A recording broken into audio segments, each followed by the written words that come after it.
The night of January 18th, 1568. The Alcazar of Madrid is a silent stone labyrinth. In the heart of the palace, a young man sleeps. He is Don Carlos, Prince of Asturias, heir to the most powerful empire the world has ever known. But tonight, there will be no gentle awakening. The splintering crack of a door shatters the stillness. It is not a servant who enters, but a king. His own father, Philip II of Spain, does not come as a father, robed in velvet. He comes as a general, encased in the cold steel of armor, flanked by 4 armed counselors. The flickering torchlight glints off his breastplate, illuminating a face set like granite. This is not a family visit. It is an arrest. It is an invasion into the heart of his own bloodline. The prince, startled from his sleep, reaches for a sword he keeps by his bed. It is gone. It had been removed while he slept. He is trapped, defenseless. In a desperate final act of defiance, he throws himself towards the fireplace, threatening to immolate himself in the flames. The king's men seize him. This is not a struggle between father and son. This is the state seizing a traitor. How does it come to this? How can a tragedy have 2 victims but only 1 prisoner? For this is not just the story of a ruined prince. It is the story of a king, a father who arrived at the agonizing decision to amputate his own bloodline, to strangle the future of his dynasty with his own hands. This act was not the beginning of the tragedy. It was the final, inevitable crescendo. The seeds of this night were sown long before, not in an act of rebellion, but in the very blood that flowed through the prince's veins. This is a story of decay. But we will not follow the river of time downstream in a straight line. That would be too simple for a tragedy this profound. Instead, we will leap backwards to witness the flicker of hope, to see the grand ceremonies and the lavish expectations. We will do this to make the final darkness feel all the more absolute and cruel. This is a symphony of decay, and it begins not with a single sour note, but with a fatal dissonance written into the very DNA of an empire. To understand the curse that doomed Don Carlos, you must first understand the glory and the arrogance of his family. The House of Habsburg in the 16th century was not just a dynasty, it was a global phenomenon. Their empire was so vast that it was famously said, "The sun never set upon it," a sprawling dominion stretching from Spain to the Philippines, from the Netherlands to the Americas. They were the self-appointed defenders of the Catholic faith, the richest and most powerful family in the world. They believed their blood was divinely chosen, a sacred blue fluid that set them apart from and above all other mortals. And to preserve this precious bloodline, to keep their colossal inheritance intact, they practiced a policy of relentless, systematic inbreeding. Their motto was, "Bella gerant ali, tu felix Austria nube." Let others wage war. You, happy Austria, marry. They conquered not with swords, but with marriage contracts. But their pool of eligible spouses was dangerously small, confined to the same tight circle of European Catholic royalty. And so, to keep power within the family, they married their own. Uncles married nieces, first cousins married first cousins. This was not a rare, scandalous occurrence. It was standard operating procedure. It was a strategy of geopolitical consolidation that doubled as a high-stakes game of genetic roulette. For generations, they seemed to be winning. But the price of their purity was accumulating, generation by generation, like a debt passed down in secret. With each consanguineous union, the chances of recessive and often deleterious genes meeting their match increased exponentially. They were building an empire with one hand, and with the other, they were meticulously engineering their own decline. Don Carlos was the living embodiment of that debt come due. He was a perfect storm of inbreeding, the culminating point of a century of genetic corner-cutting. His family tree does not branch, it collapses in on itself in a suffocating knot. His father, Philip II, was the product of a marriage between first cousins. His mother, Maria Manuela of Portugal, was also the product of a marriage between first cousins. But the entanglement was far more profound. Philip's mother and Maria's father were brother and sister. Philip's father and Maria's mother were also brother and sister. This labyrinthine lineage meant that Carlos's parents shared the same set of 4 grandparents. Genetically, they were as close as siblings. The result was that Don Carlos, the heir to this global empire, had a coefficient of inbreeding of more than 25%. In genetic terms, this is the equivalent of a child being born from the union of a brother and a sister. He was, in effect, his own first cousin. The sacred blood of the Habsburgs, so carefully preserved, had become a stagnant pool, a genetic echo chamber where hereditary flaws were not diluted but amplified into a deafening roar. The curse announced itself at his very birth in July 1545. The delivery was so difficult and violent that it killed his mother, the 15-year-old Maria, just 4 days later.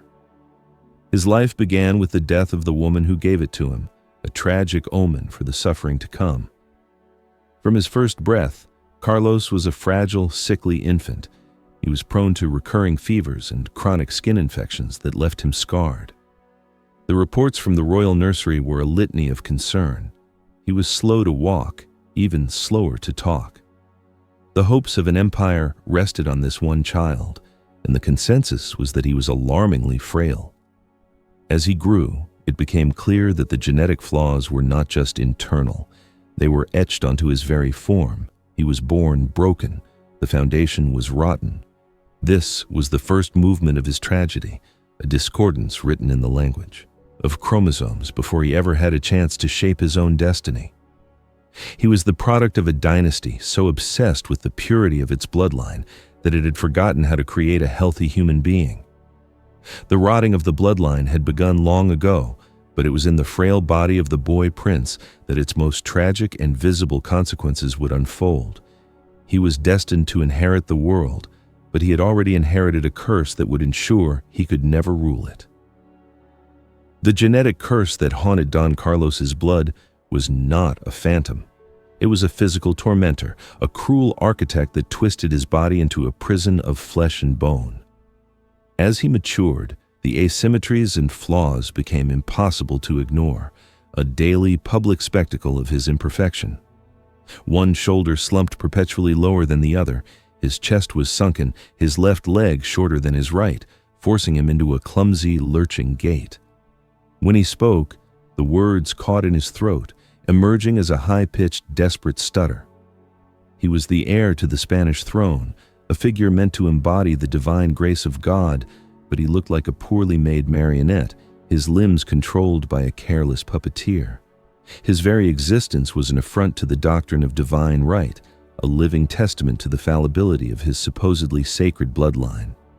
For a young man trapped in such a rebellious and painful body, the world became a source of constant frustration. He could not command his own limbs, his own speech, his own health. This profound sense of powerlessness, of being betrayed daily by his own physical form, needed an outlet. And so, he found one. For a boy who could not control his own body, the absolute control he could exert over others became a dark and intoxicating substitute. His cruelty was the distorted echo of his own suffering. It was the only arena where he could feel the sense of mastery and dominance that his own flesh and blood denied him. This vicious cycle of pain and cruelty reached its apotheosis in 1562. While at university, a 17-year-old Carlos, in a fit of youthful lust, chased a servant girl down a dark stone staircase. His clumsy, uneven legs failed him. He tripped and tumbled, his oversized head crashing against the unyielding stone. He was plunged into darkness. When he awoke, he was in hell. The blow to his head had caused a massive subdural hematoma. His skull was filling with blood, putting crushing pressure on his brain. He was racked with a volcanic fever, his body shaking with uncontrollable convulsions. He lost his sight in one eye and the feeling on one side of his body. Spain's finest physicians gathered around his sickbed, helpless as their prince began to die. In a final, desperate gamble, they turned to the brutal art of trepanation. Imagine the scene. There is no anesthetic, only the brute force of his attendants pinning his thrashing body to the bed. The surgeon takes a hand-cranked drill, a tool more suited to a carpenter. then a healer, and places its tip against the prince's shaved scalp. The grating sound of metal biting into bone fills the room, a sound punctuated by the prince's muffled, agonized screams. He is fully awake, fully conscious of this violation, a prisoner in his own body being tortured by his would-be saviors. They drill a hole into his skull, a ghastly window into his agony, but the pressure continues to build. He is slipping away. The boots are too tight. The shoemaker stands trembling before the prince, a year or so after his miraculous recovery. Don Carlos holds up the offending boots, his face contorted in a mask of pure fury. The fit is not just an inconvenience, it is a personal insult, an act of deliberate aggression against his royal person. He screams at the terrified craftsman, his stutter lost in the sheer force of his rage. He does not send the man away. He does not order him fined. He devises a punishment of grotesque, theatrical cruelty. He orders the leather boots to be cut into small pieces, stewed until they are soft and brought back on a platter. And then he forces the shoemaker to kneel and eat his own creation, piece by agonizing piece. He watches, his eyes gleaming with a focused intensity as the man chokes down the boiled leather. In this moment, Carlos is not a prince. He is a god, dispensing an absurd and absolute form of justice. He lies, screaming on the bed, the drill in his skull. He is powerless. He's a piece of meat being operated upon, his royal blood offering no defense against the cold, invasive steel. His body, which has betrayed him his entire life, is now the site of his ultimate humiliation. The pain is absolute. This is the connection. This is the source code of his cruelty. The pain he feels, so immense and so far beyond his control, must be vented. It cannot be contained. And so it spills out, transformed. The memory of his own powerlessness in the hands of the surgeons becomes the fuel for his absolute power over the shoemaker. The agony he endured becomes the agony he inflicts. He takes the terror and helplessness that were forced upon him, and he projects them onto those who cannot fight back. For a boy who was once tied down and had his skull drilled open, forcing a man to eat a pair of boots is not madness. It is a desperate, pathetic, and horrifying attempt to finally be the one holding the instrument and not the one screaming on the table. The prince who survived the surgeon's drill was a creature remade by trauma. The physical wound in his skull eventually healed, but the wound in his psyche festered, spreading like a gangrene through his personality. The cruelty that was once a dark undercurrent in his character now became a raging, unpredictable flood. His mind, already a fragile edifice built on a foundation of genetic decay, had been permanently destabilized. The storm that had been gathering within him his whole life had finally broken. The court of Philip II, a place of suffocatingly rigid protocol, became the unwilling stage for the prince's escalating madness. His behavior swung wildly between sullen withdrawal and explosive, sadistic rage. He roamed the palace corridors like a caged predator, feared by servants and nobles alike. The stories of his cruelty became the stuff of horrified whispers. He was a prince of Spain, but his actions were those of a Caligula. At the heart of this storm was his relationship with his father. Philip II was a man who craved order above all else. He was a king who ruled a global empire from a small monastic office, a spider in the center of a vast web, controlling the world through the meticulous flow of paperwork. He was patient, disciplined, and pathologically private. His son was everything he was not, loud, emotional, impulsive, and embarrassingly public in his instability. Every tantrum, every stuttered outburst was a personal affront to Philip's sense of control and dignity. He looked at his only son and heir and saw not a successor, but a catastrophic failure of the Habsburg bloodline. This paternal disappointment was a constant grinding pressure on Carlos, and it was solidified into a permanent burning resentment by a single act: Philip's marriage to Elizabeth of Valois. She was Carlos's promised bride, the one bright spot in his dark future. By taking her for himself, Philip had not just made a political decision. He had delivered a verdict on his son's worthlessness. He had declared him unfit to be a husband, and by extension, unfit to be a king. Carlos's reaction was a toxic cocktail of obsession and hatred. He developed an intense, almost worshipful affection for his young stepmother, Queen Elizabeth.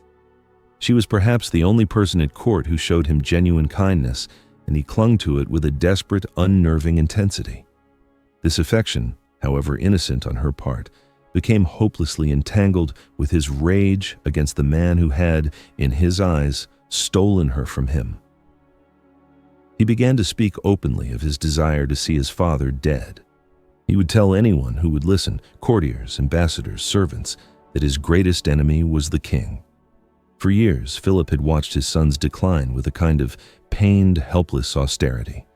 He had not been a warm father, but he had not been a neglectful one in the traditional sense. He had poured vast resources into Carlos's education and well-being. He had hired the best doctors, the finest tutors. He had written countless letters to his advisors, expressing his deep anxiety and frustration over his son's development. "I see him becoming more and more unhinged," one letter reads, "and it breaks my heart as much as it threatens my kingdom." Philip's tragedy was that he was a father who could only see his son through the cold, unforgiving lens of a king, and the king saw a fatal flaw in the machinery of state. The breaking point came with the revolt in the Netherlands. The Protestant provinces were a festering wound in Philip's empire, a direct challenge to his authority as the defender of the Catholic faith.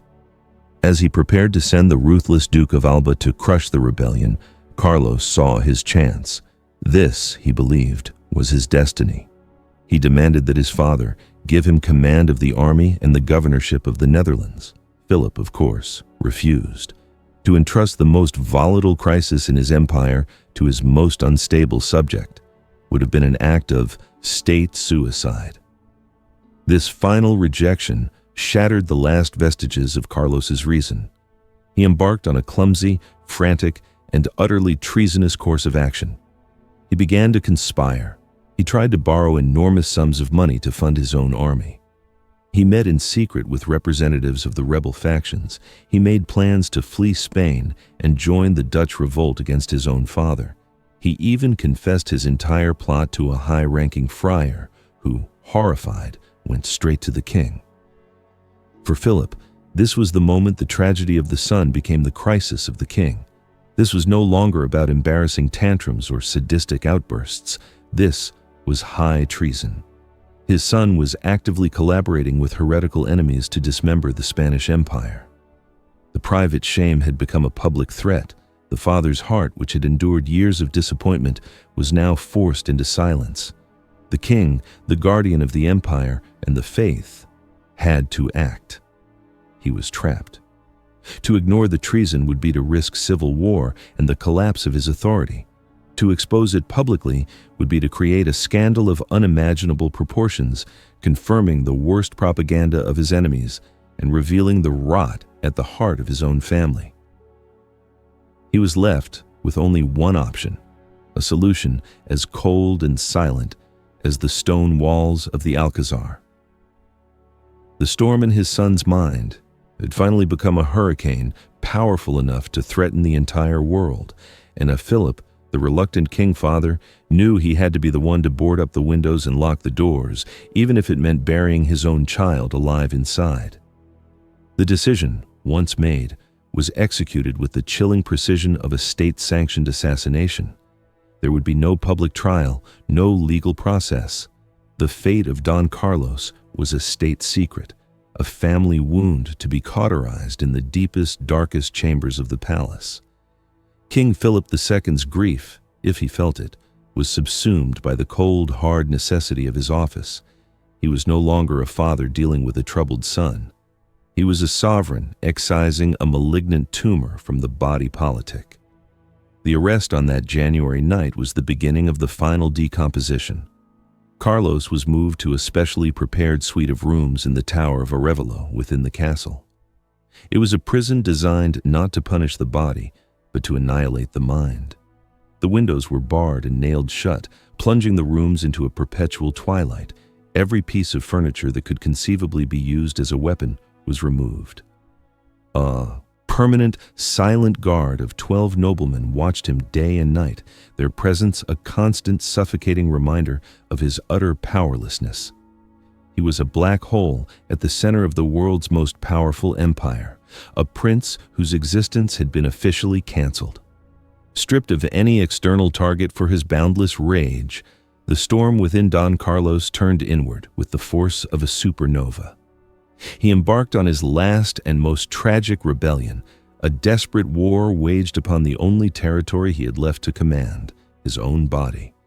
His behavior became a frantic, grotesque ballet of self-destruction. He would starve himself for days on end, a gaunt specter rattling around his gilded cage. Then he would swing to the other extreme, demanding lavish meals and gorging himself with a manic, desperate hunger, often consuming half-rotten fruit and piles of meat until he was violently ill. His greatest obsession was a yearning for a cold that could numb the fire in his mind.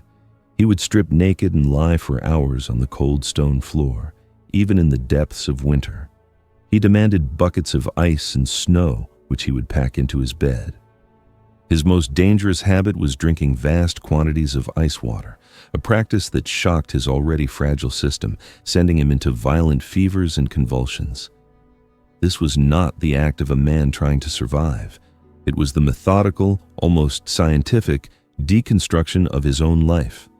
He was rotting himself alive from the inside out. For 6 months, this horrifying process continued. The meticulous daily report sent to the king chronicled the grim decline. His hair fell out, his teeth loosened, his body, once merely awkward, was now a skeletal ruin, ravaged by self-inflicted fevers and infections. And through it all, his father, King Philip II, sat in his monastic office just a few hundred feet away, reading the dispatches.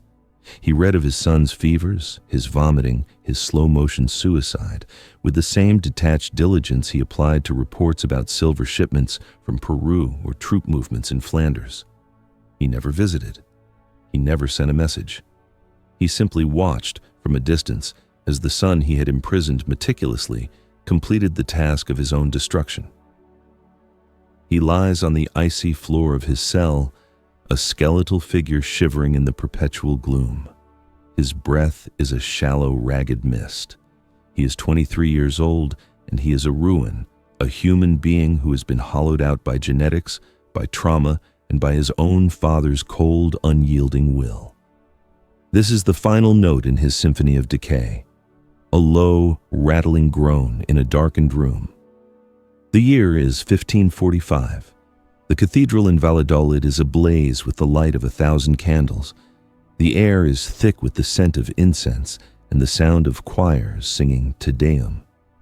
The entire court of Spain, dressed in magnificent silks and velvets, has gathered to witness a scene of supreme hope and imperial splendor. In the arms of a richly dressed nobleman stands a baby, wrapped in cloth of gold. It is the infant Don Carlos, Prince of Asturias, at his lavish baptism. He is the sole male heir to a global empire, the product of the two most powerful royal houses on earth.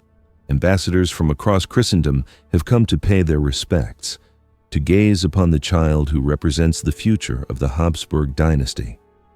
His father, a young Philip, looks on, his youthful face filled not with the cold austerity of his later years, but with a flicker of paternal pride and dynastic hope. This child is not a problem to be solved. He is a promise. He is the living embodiment of continuity, of power, of God's continued favor. He dies on July 24th, 1568. The official cause is his own intemperance, but the truth is more complex. His death was the inevitable outcome of a life that was, from its very first moments, a catastrophic failure. The hope of the baptism was a lie. The promise was an illusion. The magnificent empire had produced a broken heir, and the father, in the name of preserving that empire, had locked him away and allowed him to decompose. The slow, 6-month rot in that prison cell was merely the physical manifestation of a decay that had been programmed into his blood and branded onto his mind for 23 agonizing years. The fall from the splendor of the cathedral to the squalor of that final icy room was absolute. With the death of his son, King Philip II's final task was to control the narrative. The king, who ruled his empire with meticulous bureaucratic precision, now turned that same cold efficiency to the task of erasing his own heir. The problem of Don Carlos was not over when his heart stopped beating. The ghost had to be exorcised from the official record. An official story was crafted and disseminated, a masterpiece of royal spin. The prince, it was said, was a victim of his own volatile and unstable nature.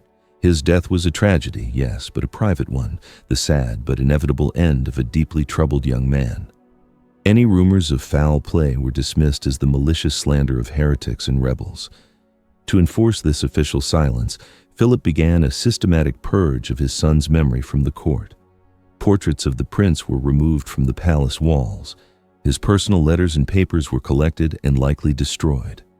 In the official court chronicles, the name of the heir who never was mentioned as little as possible. The king was attempting a historical lobotomy to excise the memory of his failed son from the brain of his empire. For a time, it seemed to work. In Spain, the story of Don Carlos faded into a whispered, uncomfortable silence. The king had won. He had contained the scandal and buried the memory of his greatest failure. But history is a stubborn ghost. A story as tragic and dramatic as that of Don Carlos could not stay buried forever. While Philip had successfully controlled the narrative within his own empire, he had no power over the imaginations of the rest of Europe. The dark rumors and Protestant propaganda had planted a seed, and over the next 2 centuries, that seed grew into a legend. The process of resurrection began in the world of arts and letters. In the 17th century, a French novelist wrote a romanticized history of the prince, painting him as a passionate lover and a victim of courtly intrigue. But it was in the 18th century, with the German playwright Friedrich Schiller's great tragic play, Don Carlos, that the myth was truly born. Schiller, a champion of the Enlightenment, was not interested in historical accuracy. He was interested in the themes of freedom, love, and tyranny. In Schiller's hands, the real Don Carlos, the cruel, deformed, and mentally unstable prince, vanished completely. In his place emerged a new figure, a noble, idealistic, and deeply romantic hero. He was a champion of liberty, a secret sympathizer of the Protestant revolt in Flanders, locked in a tragic love triangle with his stepmother, the beautiful Queen Elizabeth.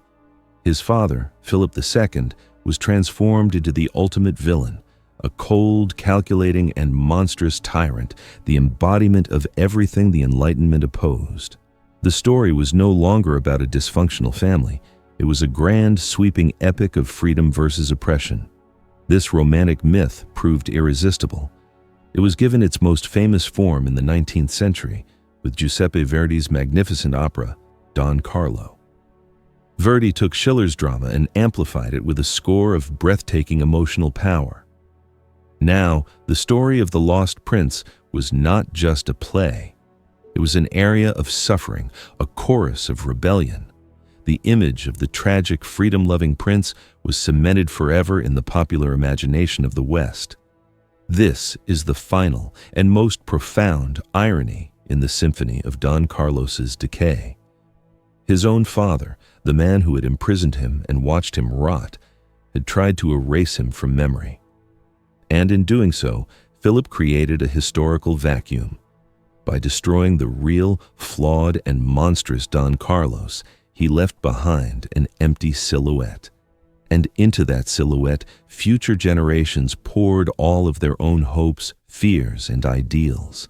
The thuggish boy who forced a man to eat his own boots was reborn as a tragic hero. The unstable prince who plotted a clumsy, treasonous rebellion was reinvented as a political martyr. The rotting of his body, mind, and bloodline was complete, and in its place, a beautiful false memory had been constructed. The truth of Don Carlos is a story of genetic decay and profound mental illness, a grim and pathetic tale of a boy born broken who shattered completely. The legend of Don Carlos is a story of heroic sacrifice and tragic love.